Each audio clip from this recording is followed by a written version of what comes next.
ভঙ্গুর অর্থনীতিতে রাতারাতি সমৃদ্ধি আনা সহজ নয়, এজন্য সময় প্রয়োজন বলে মনে করেন অর্থমন্ত্রী আমির খসরু মাহমুদ চৌধুরী।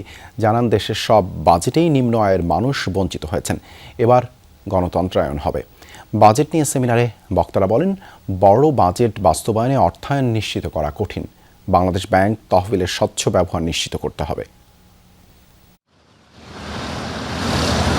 আগামী 11 জুন সংসদে বাজেট দেবে বিএনপি সরকার। সীমাবদ্ধতার মধ্যেও মেলাতে হবে বড় অঙ্কের আয় ব্যয়ের হিসাব। মঙ্গলবার অর্থনৈতিক সাংবাদিকদের সংগঠন ইআরএফ আয়োজিত বাজেট প্রত্যাশা ও বাস্তবতা শীর্ষক সেমিনারে উঠে আসে বাজেটের নানা দিক। বলা হয়, অভ্যন্তরীণ আয় বৃদ্ধি করা দরকার, ঋণ গ্রহণেও হতে হবে সতর্ক। বাংলাদেশ ব্যাংক তহবিলের যথার্থ ব্যবহার নিশ্চিত করতে হবে। আমরা যারা স্পিনিং মিলের মালিক আছে, আমরা যারা তুলা কিনতাম, আমাদের টাকা ডিভ্যালুয়েশনে 45% আপনার টাকার মান হারিয়ে গেছে।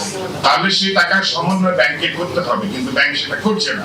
ঋণ পরিশোধের সুদের হার এগুলোর পরিমাণ কিন্তু বাড়ছে এবং আইএমএফ এর ক্যাটাগরিতে আমরা আগে ছিলাম লো রিস্ক এই ঋণ ডেট সাস্টেইনেবিলিটি ক্ষেত্রে, এখন আমরা মডারেট লেভেলে এসে গেছি, অর্থাৎ সেখানেও খেয়াল রাখতে হবে। অর্থমন্ত্রী মনে করেন, এতদিন বাজেট দেয়া হলেও বঞ্চিত হয়েছে হতদরিদ্র মানুষ। ফ্যামিলি কার্ড দেওয়ার ক্ষেত্রে রাজনৈতিক পরিচয় মুখ্য নয়।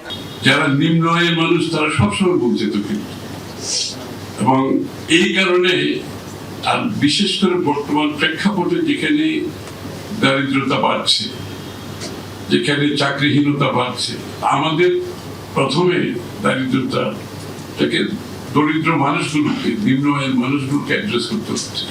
দাবি করেন, এবারের বাজেট হবে অন্তর্ভুক্তিমূলক। প্রকল্প বাস্তবায়নে ড্যাশবোর্ড খোলা হয়েছে।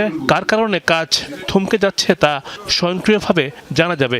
প্রত্যেক মিনিস্ট্রিতে একটা ড্যাশবোর্ড থাকবে, ফাইন্যান্স মিনিস্ট্রিতে ড্যাশবোর্ড থাকবে, প্রাইম মিনিস্টার অফিসে ড্যাশবোর্ড থাকবে। এভরি প্রজেক্ট, প্রত্যেকটা প্রজেক্ট যেগুলো আমরা নেব, প্রত্যেকটা প্রজেক্ট ড্যাশবোর্ডে থাকবে। এটা প্রগ্রেস, ডেইলি প্রগ্রেস।